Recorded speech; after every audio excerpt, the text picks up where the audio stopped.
दोष बिना सुकुल श्रावक तने घर अशन को। कितने दोषों को टाल करके मुनिराज आहार लेते हैं? 46। किसके यहाँ लेते हैं उसकी परिभाषा भी बता दी। ऐसा नहीं कि चाहे जहाँ जाके आहार कर लो, नहीं। श्रावक, सुकुल श्रावक, 46 दोष बिना सुकुल श्रावक तने घर अशन को। सुकुल श्रावक के घर में अशन यानी आहार के लिए जाते हैं। किसके यहाँ जाते हैं? बोलिए ना। सुकुल श्रावक, एक होता है कुल और एक होता है सुकुल। तो सुकुल किसे कहा है? जिसके यहाँ सुंदर काम होते हैं उसे सुकुल कहा है। जो सात्विक होता है उसे सुकुल कहा है। जिसके यहाँ हे उपादेय का ज्ञान करके फिर भोजन बनाया जाता है उसको सुकुल कहा है। जिसके यहाँ धर्म होता है उसको सुकुल कहा है। जिसके पास में निर्णय की क्षमता है उसे सुकुल कहा है। ऐसा नहीं कि सब चीज़ खा लेता है, ऐसा नहीं कि सब चीज़ ग्रहण कर लेता है, ये नहीं कि सारे काम कर लेता है, नहीं। हे उपादेय की बुद्धि लगाता है, निर्णय की क्षमता पैदा करता है, सही निर्णय करता है, किसी को कष्ट नहीं देता है, ऐसे श्रावक को सुकुल श्रावक कहा है। जो देव पूजा, गुरु उपासना, स्वाध्याय, संयम, तप और दान करता है, जो रत्नत्रय का पालन करता है, जो जिन मंदिर बनवाता है, जो धर्म साधना करता है, जो अष्ट सम्यक दर्शन के 8 अंग हैं उनका पालन करता है, 25 दोषों से रहित होता है, उसे कहा है सुकुल। क्या कहा है उसे? वो सुकुल वाला है। कौन है? सुकुल वाला है। तो संत किनके यहाँ, मुनिराज किनके यहाँ आहार करने जाते हैं? सुकुल श्रावक तने घर असन को। असन यानी भोजन। उनके यहाँ भोजन के लिए, उनके लिए यहाँ आहार के लिए जाते हैं। यानी ऐसा नहीं है कि भोजन करना है कुछ भी कर लो, भोजन करना है कहीं भी कर लो, नहीं। सबसे पहला कितने दोषों से रहित? 46 दोषों से रहित। दूसरा किसके घर में? सुकुल श्रावक के घर में।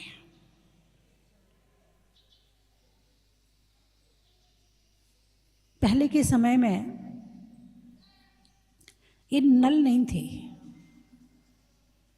ना नालियां थी, ना नल थे, न इस तरह की नालियां थी, ना गटर थे, और न इस तरह की गंदगी जमीन में अंदर डाली जाती थी, है ना, है ना।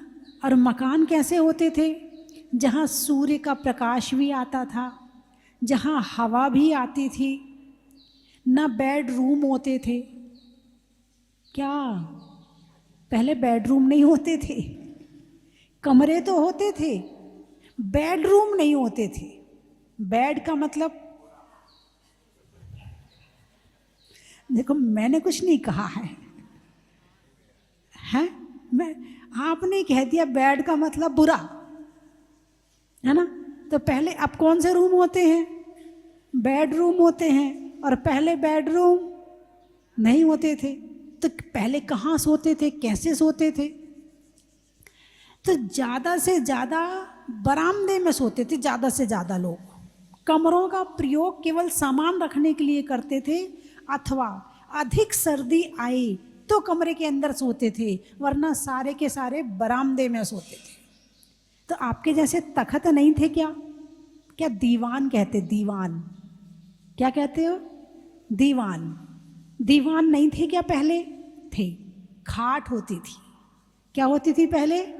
खाट। बोले खाट खड़ी कर देंगे, बात समझ में आई कि नहीं आई? इसका एक मुहावरा ही बन गया, खाट खड़ी कर देंगे। पहले खाट होती थी, रात को सोते थे तो उसमें बिछा लेते थे, जो भी बिस्तर आदि होते थे वो उसमें बिछा लेते थे, और सुबह होती थी सारे बिस्तर उठा के अंदर रख देते थे और खाट खड़ी कर देते थे। दिन में आराम यदि करना हो तो बिना बिस्तर के खाली खाट ही बिछा के थोड़ी देर विश्राम कर लेते थे। अरे बोलिए ना, आपने वो ज़माना देखा है ना? हैं? तो जब बिस्तर नहीं बिछाते थे दिन में तो वस्त्र शुद्धि रहती थी। 3 दिन की अशुद्धि वाली महिलाएं बिल्कुल अलग रहती थी, तो वो अशुद्धि नहीं होती थी। घर में पर्दे नहीं होते थे, चेहरे पर पर्दा तो होता था मगर खिड़की में पर्दा नहीं होता था। और अब हर खिड़की में पर्दा है, और जहां पर्दा करना है वो उगाड़ दिया, वो उगाड़ दिया।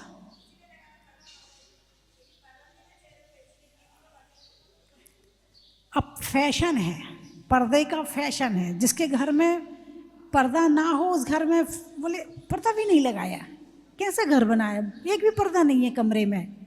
चाहे तुम किसी धर्मशाला में भी जाओ तो पर्दा लगाना ज़रूरी है, तब तो कमरा वो कौन सा स्टार वाला होता है, 3 स्टार, 5 स्टार, 7 स्टार। जब तक पर्दे ना लगें तब तक उस पर स्टार नहीं लगता है। स्टार लगाने के लिए पर्दा लगाना जरूरी है ना?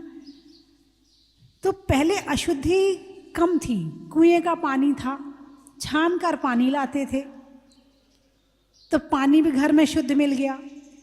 बिजली नहीं थी तो चक्की नहीं थी, मिक्सी नहीं थी, है ना? जब चक्की और मिक्सी नहीं थी तो हाथ की चक्की से आटा पीसते थे, तो थोड़ा थोड़ा पीस लेते थे। 5 दिन में, 2 दिन में, 4 दिन में पीस लिया तो मर्यादा भी बनी रहती थी। मसाले होते थे तो वो भी थोड़े थोड़े कूट लेते थे, और वरना जो मसाले हैं उन्हें सिलवट्टा पर थोड़ा सा पानी डाल के पीसा, उसकी सब्जी बनाई, हो गया काम। रोज़ का रोज़ ताज़ा मसाला पिस जाता था, तो मर्यादा बनी रहती थी। तो मसाले की मर्यादा, आटे की मर्यादा, वस्त्रों की मर्यादा, वस्त्रों की शुद्धि, है ना? और चौके में किसी को जाने नहीं दिया जाता था, लाइन खींच दी जाती थी। शुद्ध वस्त्र वाला ही उस चौके में प्रवेश कर पाता था, और जो अशुद्ध लोग होते थे उन्हें चौके से बाहर भोजन दिया जाता था। तो प्राय घर के बड़े लोग उस चौके के अंदर ही भोजन करते थे, तो शुद्धि रहती थी। बिना नहाए रसोई में कोई घुसता ही नहीं था, इसीलिए चौके की शुद्धि रहती थी, है ना? तो जब मुनिराज आहार को निकलते थे तो घर में कैसा भोजन बना? शुद्ध भोजन बना। पानी किसका? कुएं का। वस्त्र कैसे? शुद्ध हैं। रसोई कैसी? शुद्ध है। आटा कैसा? शुद्ध है। मसाले कैसे?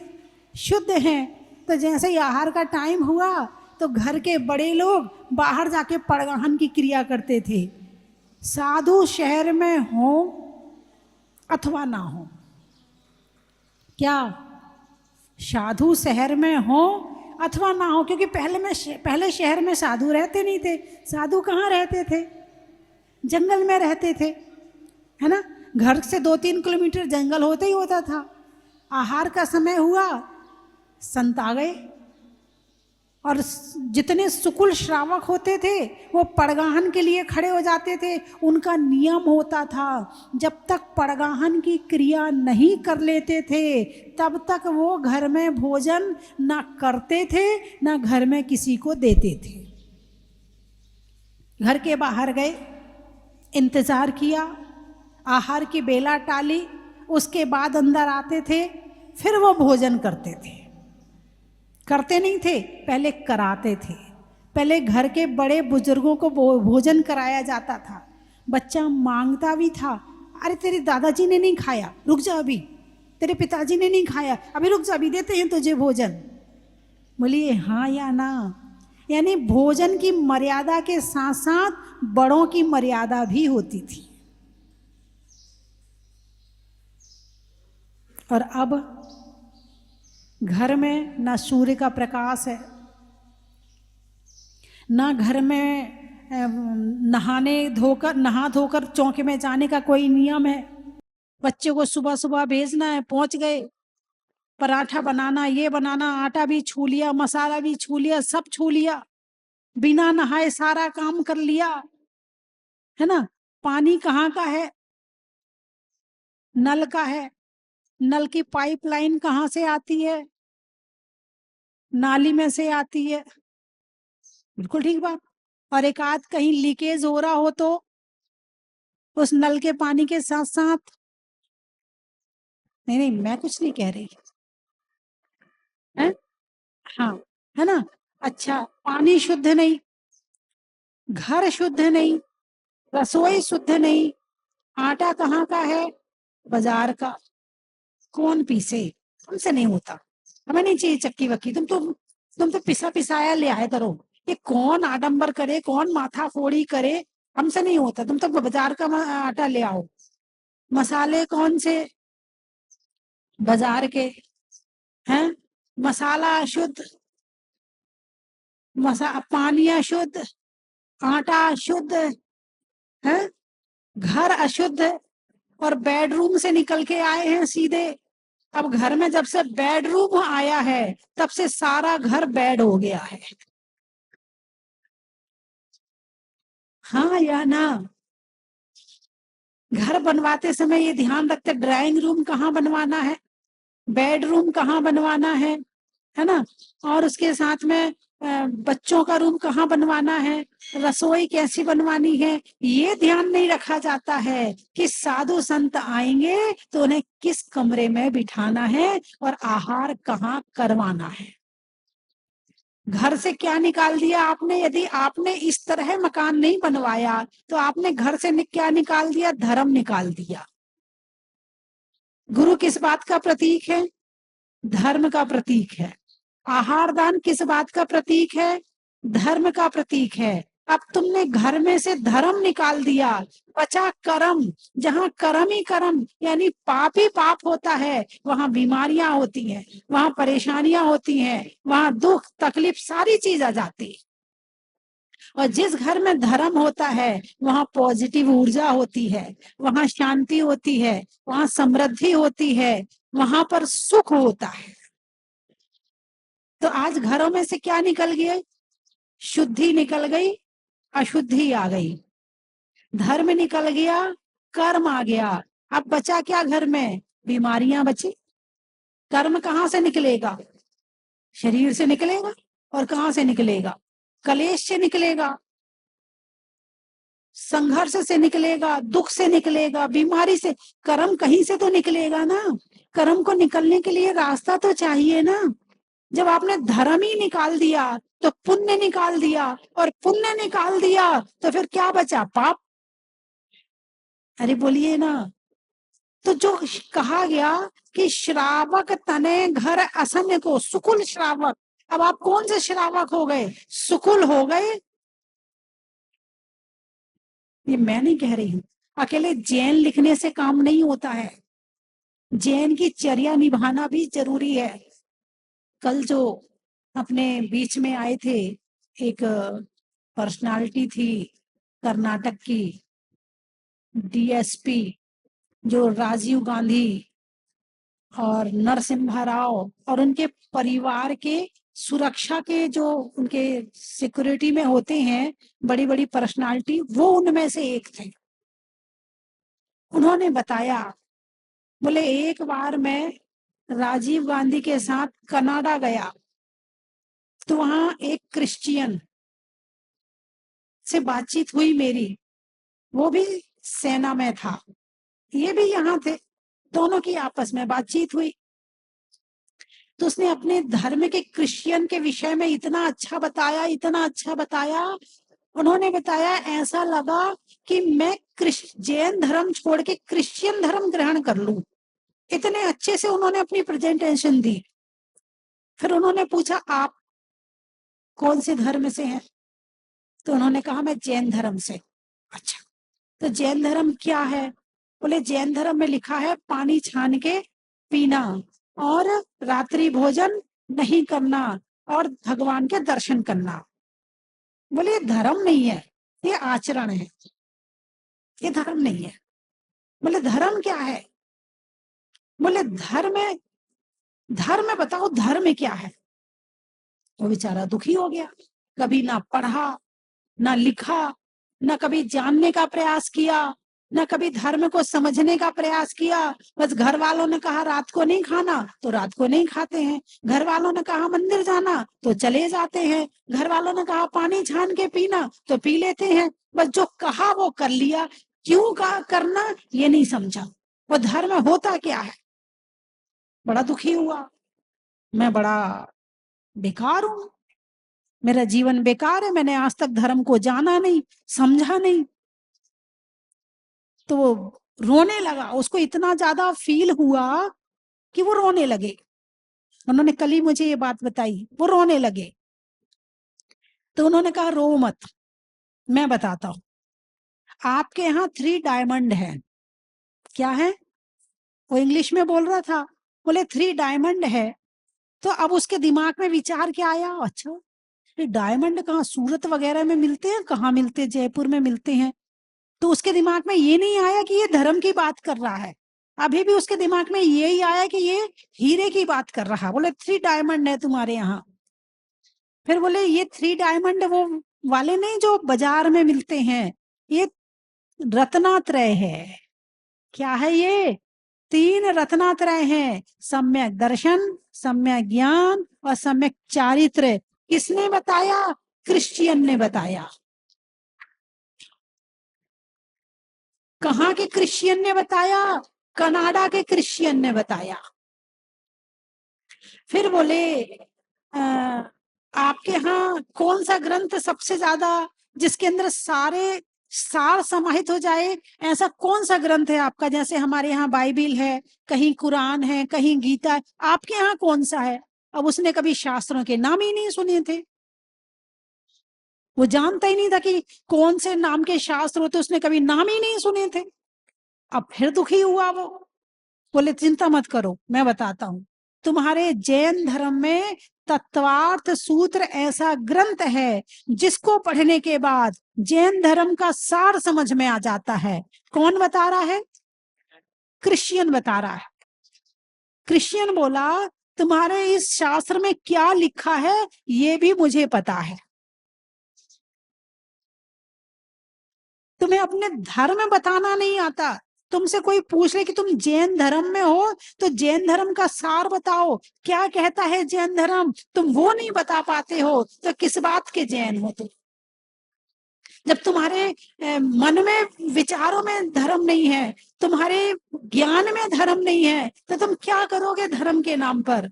इसको सुकुल कहोगे? बोले उसके बाद फिर उन्होंने कहा, बोले रो मत, तुम वापस भारत जाओगे, वहां जाकर के 3 साल का समय देता हूं, मेरा नंबर लेके जाओ, 3 साल तुम जैन धर्म पढ़ना, फिर मुझे बताना कि जैन धर्म क्या है। फिर वो लौट करके आए, फिर उन्होंने धर्म पढ़ना शुरू किया। फिर वो बेटा बेटी वो सब एक साथ अभी अलग अलग रह रहे हैं, उनका बेटा सागर में कर्नल है। तो फिर उन्होंने बताया कि अब में हम लोग सब लोग एक साथ नहीं बैठ पाते हैं, तो हम जूम पर इकट्ठे होते हैं और रोज स्वाध्याय करते हैं। तुम सुकुल कब बनोगे? जब तुम जानोगे। जब तक जानोगे नहीं तो मानोगे कैसे? यदि जानते नहीं हो, सही रूप से नहीं जानोगे तो क्या कहोगे, ये तो पुराने विचारों की है, ये 16 क्या होता है, ये सो कुछ नहीं होता, ये जहां मिले वो खाओ पियो, क्या पेट ही तो भरना है। जब जानोगे नहीं तो यही तो कहोगे। जैसे पशु करता है, क्या करना, पेट ही तो भरना, चाहे इस मोहल्ले के कचरे के ढेर में जाओ, चाहे उस मोहल्ले के कचरे के ढेर में जाओ। अब जैसे कई गाय होती हैं, कई गाय जहां आप लोग कचरा डालते हैं, तो किसी मोहल्ले में जहां सब्जी ज्यादा खाई जाती है तो वहां छिलके ज्यादा मिल जाते हैं, तो वो गाय कहाँ जाएगी? कहाँ जाएगी? हैं? वहीं जाएगी जहां उसे टेस्टी भोजन मिलता है। उसके हिसाब से तो वही टेस्टी है। उसको ज्ञान नहीं है हे उपादेय का, लेकिन आपको तो ज्ञान है ना कि क्या खाना क्या नहीं खाना। जब तक आपको अपने खाने का ज्ञान नहीं होगा तो साधु को क्या खिलाओगे? जो यही नहीं जानता कि मुझको क्या खाना, वो दूसरों को क्या खिलाएगा। और संतों का भोजन तो एक उत्कृष्ट भोजन, शुद्ध भोजन है, मर्यादित भोजन होता है, उसका ज्ञान करना जरूरी है। एक बार की बात है, मैं पहले भी सुनाई है मैंने, कि एक सासू रोज प्रवचन सुनने जाती थी। गांव में आए साधु तो जाती थी प्रवचन सुनने। घर आई, उनके यहाँ ना बेटे मंदिर जाते थे ना बहू मंदिर जाती थी, लेकिन हाँ इतना था कि वो बहुएं जो है अपनी सासू की बात मानती थी, लेकिन मंदिर आदि की बात नहीं मानती थी, स्वाध्याय आदि की बात नहीं मानती थी, बस जितनी मानने की होती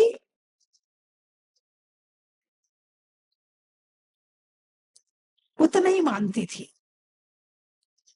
अब सासू घर में आई तो सासू ने बहुओं को बुलाया कि बेटा मंदिर में संत आए हैं, मेरी भावना है कि मैं चौका लगाऊं। अच्छा अम्मा जी, क्या करना पड़ेगा?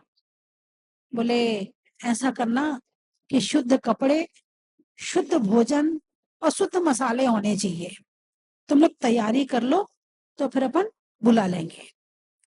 अब बहुओं ने तैयारी करी। बहुएं, एक बहू आई, साड़ी निकाल के लाई, सुंदर वाली साड़ी। अम्मा जी ये वाली साड़ी अच्छी रहेगी ना, सुंदर लग रही है, अच्छी लग रही है और शुद्ध भी है। अब शुद्ध का मतलब तो जानती नहीं थी, 16 का मतलब तो जानती नहीं थी। तब अम्मा जी ने समझाया कि बहू साड़ी ऐसे शुद्ध नहीं कहलाती, ऐसे सुंदर नहीं कहलाती है। बोले कैसे करना है? बोले सूती साड़ी छने पानी में एक दिन पहले आप उसे गीला करके धो करके ऐसी जगह डालो जहां कोई छुए ना, फिर अन्य वस्त्र जो पुराने वस्त्र हैं उनको अनछुए करके उन वस्त्रों को पहनो तो कहलाते हैं शुद्ध वस्त्र, सोले के वस्त्र। इतने में दूसरी बहू आ गई। अम्मा जी ये एमडीएच के मसाले सबसे शुद्ध माने जाते हैं, ये सबसे अच्छे होते हैं। तो सास ने बहू को समझाया बेटा शुद्ध मसालों का मतलब ये नहीं होता है कि ये जो कंपनी के मसाले हैं, जो तुम्हें एडवर्टाइजमेंट दिखाते हैं, जो उसकी गुणवत्ता होती है, ये नहीं होते हैं। जो खड़े मसाले हैं, साबुत मसाले हैं, मिर्ची है, धनिया है, हल्दी है, इसको लेकर आओ, इसको धो, फिर इसको धूप में सुखाओ, और जब ये सूख जाए तो फिर इसे आप चाहो तो आप मिक्सी में अथवा खलबट्टा में कूटो, तो और वो 3 दिन 5 दिन और 7 दिन की मर्यादा के होते हैं। तब उसको समझ में आया ये शुद्ध मसाले ये होते हैं। अब इतने में तीसरी बहू आ गई। बोले अम्मा जी ये शक्ति भोग आटा, इसमें सबसे ज्यादा ताकत होती है, ये आटा सबसे अच्छी कंपनी का है, बहुत अच्छा आटा है। तब समझाया बहू ये आटा शुद्ध नहीं है, गेहूं को पहले धो, फिर सुखाओ, फिर उस गेहूं को शुद्ध चक्की में, यानी पिछले पहले के जो आटा भरा हुआ होता वो ना हो, उसको साफ करके फिर शुद्ध चक्की में उसको पीसो, तो इसको फिर कहते हैं शुद्ध आटा। इतने में उनके जो बहुओं के ससुर जी थे वो आ गए। बोले वो तुम कह रही थी, बोले किसी साधु को घर में भोजन के लिए बुलाना है, तो उसके लिए कौन सी सब्जी ले आऊं, आलू ले आऊं? आलू प्याज मटर क्या क्या लेके आना है? तब उन्हें समझाया, कल मैंने बताया था तामसिक भोजन, तम यानी अंधकार, अंधकार में होने वाली सब्जी को तामसिक भोजन कहते हैं, यानी जमीन के अंदर, है ना, तो उसको तामसिक कहते हैं। तो बोले नहीं ये हम लोग नहीं खाते हैं, हम लोग जो है जो लौकी तोरई आदि जो है वो लेते हैं, इसलिए वो ही लेकर के आना, फिर उन्हें समझाया। और पानी, हाँ पानी, पानी वाली बहू तो रह ही गई, शुद्ध पानी। तो बोले माता जी बिस्लरी की बोतल मंगवा लें, ये शुद्ध पानी होता है। बोले नहीं बहू, ये तो कुएं का पानी चलेगा, इसमें छान के चलेगा, बिलछानी उसी में करना, जीवाणी उसी में करना, वो पानी और शुद्ध कपड़े पहन के करना, तो उसे शुद्ध पानी कहते हैं। तो ऐसे करके सिखाया बहुओं को। फिर आई पड़गाहन की बारी, तो अपना प्रैक्टिकल बताती हूँ, कहो तो बता दूं। अरे बोलिए ना, बताती हूँ। बात बहुत दिन पहले की है, हरियाणा में जब गई थी तो वहां लोग जानते नहीं थे, वहां पहले कभी माता जी गई नहीं थी, कोई माता जी पहले कभी नहीं गई थी हरियाणा में, जब हम लोग गए थे 1997 में। तो एक बार जब एक बहन जी थी, तो वो बहन जी फिजिक्स की टीचर थी। अब उनका मन हुआ कि वो आहार लगाएं, और घर भी उनका काफी दूर था, क्योंकि जो पैसा आते ही कोठी चाहिए, शहर से निकल के दूर रहने लगते हैं। फिर भी चलो नए लोग हैं, चौका लगा रहे हैं, तो सर्दी का मौसम था, चले जाएंगे, कोई बात नहीं है। तो वहां वो लोग घर में 3 दिन से प्रैक्टिस कर रहे थे कि एक जने माता जी आ रही हैं, हे माता जी बंदामी बंदामी बोलना, उनको कुछ भी नहीं आता था। तो उनके यहाँ प्रैक्टिस 3 दिन से चल रही थी। अब हम जब सामने पहुंचे, थोड़ा तो उन्होंने सही बोल दिया, हे माता जी बंदामी बंदामी, अत्रो अत्रो, तिष्ठो तिष्ठो, आहार जल शुद्ध है, मन शुद्धि वचन शुद्धि काय शुद्धि, आहार जल शुद्ध है, प्रयोगशाला में प्रवेश कीजिए।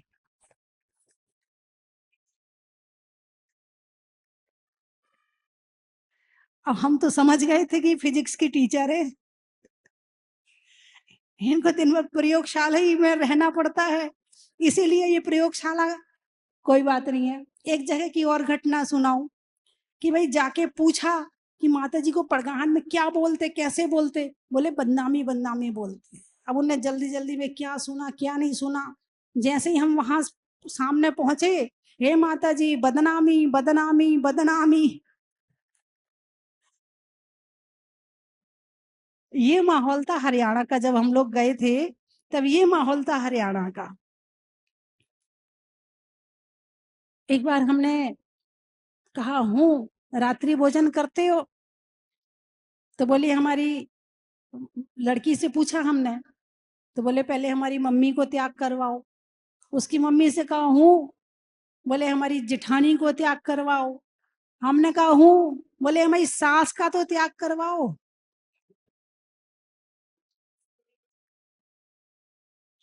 अब वो वहां साधु संत जाते ही नहीं थे, कोई प्रेरणा देने वाला नहीं था, कोई बताने वाला नहीं था, कोई सिखाने वाला नहीं था। उस समय टीवी में इतने प्रवचन भी नहीं आते थे कि लोग दूर बैठ के, कम से कम नहीं भी आते हैं साधु संत तो भी उन्हें ज्ञान हो सके, है ना। तो सुकुल श्रावक कैसा बनना है आपको, बोलिए ना। साधु का आहार कहाँ होना चाहिए, सुकुल श्रावक के यहाँ पर। कहाँ होना चाहिए, सुकुल श्रावक के यहाँ पर। तो आपको क्या बनना है, सुकुल श्रावक बनना है। क्या बनना है, सुकुल श्रावक बनना है। तो मेरी बात आपकी समझ में आ गई? अरे बोलिए ना। एक चीज बतानी थी, कुछ लोग कहते हल्दी जो है गड़ंत होती है। हल्दी गड़ंत है, लेकिन सूखने के बाद में उसके अंदर लकड़ी वाले गुण आ जाते हैं। आलू के अंदर नहीं आ सकते। बोले जब हल्दी सुखा के खा सकते हैं तो आलू सुखा के क्यों नहीं खा सकते? नहीं, लकड़ी जो हल्दी है वो सूखने के बाद उसकी जो क्वालिटी होती है वो लकड़ी वाली होती है, और औषधि वाले गुण आते हैं, इसीलिए सौंठ औषधि के रूप में प्रयोग की जाती है। नहीं तो आप कहोगे हल्दी क्यों खाते? हल्दी लकड़ी वाला, लकड़ी के अंदर जैसे जीव रेत बिल्कुल हो जाती है, ऐसा आलू नहीं होता है। कुछ लोग होते जिनके आलू का त्याग होता है और चिप्स खाते हैं, है ना। तो भगवान महावीर ने जो बताया है वो पूरे वैज्ञानिक रूप से एक एक अणु और परमाणु को देख करके बताया है। ऐसे ही कोई बात नहीं कही जाती है। चलिए, मैं 3 चीजें बोलूंगी, आपको कहना बड़ा ही महत्व है। पांडवों में नकुल का, पांडवों में नकुल का, नदी पर पुल का और बनने में सुकुल का, बड़ा ही महत्व है। अनाज में दाने का, इनाम में पाने का और संतों को आहार करवाने का, बड़ा ही महत्व है। बीज में बोने का, कमरे में कोने का और धर्म के हिसाब से घर बनाने का, बड़ा ही महत्व है। फलों में मेवा का, देवों में पारस देवा का और करने में धर्म की संतों की सेवा का, बड़ा ही महत्व है। जन्म समय नाल का, सिर पर बाल का और आने वालों में भोपाल का, बड़ा ही महत्व है। चक्की में उरई का, भोजन में तुरई का और आने वालों में खुरई का, बड़ा ही महत्व है। मंदिर में जिनवाणी का, पीने में पानी का और आने वालों में सिवनी का, बड़ा ही महत्व। भोजन में दाल बाटी का, मंदिरों में नाटी काकी का और आने वालों में गुवाहाटी का, बड़ा ही महत्व है। नौगमा पैसों में जमा का, सतियों में मनोरमा का और आने वालों में नौगमा का, बड़ा ही महत्व। बांसवाड़ा जनवरी में जाड़ा का, जाड़े में काढ़ा का और आने वालों में बांसवाड़ा का, बड़ा ही महत्व है। पुणे नहीं बोलने में अवे तवे का, रसोई में तवे का और आने वालों में पुणे का, बड़ा ही महत्व है। बाग में बाड़ी का, जंगल में झाड़ी का और आने वालों में नलवाड़ी का, बड़ा ही महत्व है। पाली बजाने में ताली का, बजाने में ताली का, नहीं लगाने में लाली का, लगने वालों में पाली का, बड़ा ही महत्व। इंदौर अच्छा, आम की बौर का, लगाने में धर्म में जोर का और आने वालों में इंदौर का, बड़ा ही महत्व है। सागर शैली में नागर का, पानी में गागर का और आने वालों में सागर का, बड़ा ही महत्व है। अन्ना पानी के छन्ना का, बारात में बन्ना का और आने वालों में पन्ना का, बड़ा ही महत्व है। टोंक से दिल्ली में चांदनी चौक का, सब्जी में छौंक का और आने वालों में टोंक का, बड़ा ही महत्व है। छिंदवाड़ा महिलाओं में कड़ा का, भोजन में बड़ा का और आने वालों में छिंदवाड़ा का, बड़ा ही महत्व है। खैराबाद भोजन में सलाद का, खेत में खाद का और आने वालों में खैराबाद का, बड़ा ही महत्व है। दुर्ग पक्षियों में शुतुरमुर्ग का, गणित में वर्ग का और आने वालों में दुर्ग का, बड़ा ही महत्व है। सूरत प्रभु की मूरत का, मनुष्यों की जरूरत का और आने वालों में सूरत का, बड़ा ही महत्व है। दिल्ली सर्दी में तिल्ली का या माचिस की तिल्ली का, त्रियंचों में बिल्ली का और आने वालों में दिल्ली का, बड़ा ही महत्व। कोटा रसोई में पटा का, फूल में कांटा का और आने वालों में कोटा का, बड़ा ही महत्व। सिंगोली दवाई की गोली का, विधान में मौली का, पर्वों में होली का, होली में रोली का, शिखर जी में डोली का, भगवान के सामने झोली का, रजाई में खोली का और आने वालों में सिंगोली का। बड़ा ही महत्व है। हो गए सारे। महलों में ताज का, बटन में काज का और हमारे सब समक्ष विराजमान मुनिराज का। बड़ा ही महत्व है। बोलिए 24वें भगवान की। आज से 8 साल पहले जब ये मंदिर का निर्माणाधीन था और मैं प्रथम बार जब यहाँ पर अपने परिवार के साथ आ रहा था तो रास्ते पर एक ही उधेड़बुन में था कि मैं जाऊँगा तो मेरे को कमरा मिलेगा कि नहीं मिलेगा। और जब मैं यहाँ पर आया और शेड में भगवान की मूर्ति देखी मैं सारी चीजें भूल गया और सामने बैठकर पहले जाप करने लगा। इतनी मनोरम अतिशयकारी प्रतिमा है। मेरे सारे जो भी सोचे हुए कार्य थे वो भगवान के दर्शन मात्र से पूर्ण हुए। और उसके बाद मैं आज यहाँ तीसरी बार आया हूँ और यही भाव रहते हैं कि कैसे प्रथम कलश या प्रथम पात्र बनने के सौभाग्य मिल सके। और मैं माता जी से निवेदन भी करूंगा, मैं अयोध्या नगर जैन समाज भोपाल का अध्यक्ष भी हूं, कि माता जी के श्री चरण भोपाल में पढ़ें, भोपाल वासियों को भी उनकी अमृतमय वाणी का और चातुर्मास का सानिध्य मिल पाए, ऐसी मेरा निवेदन है। वंदे मातरम।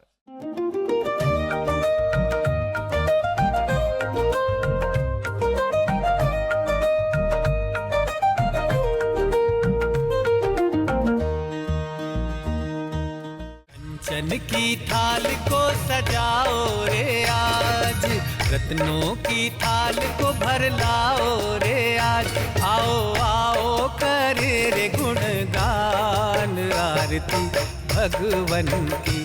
आओ आओ करे गुणगान आरती भगवन की। आओ आओ करे रे गुणगान आरती भगवन की।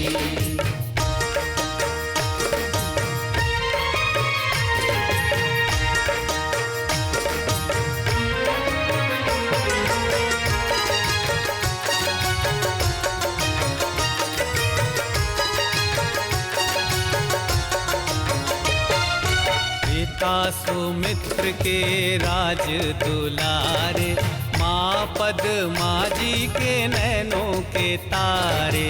पिता सुमित्र के राज दुलारे, माँ पद्मा जी के नैनों के तारे। राजगृही में जन्म लियो आप, राजगृही में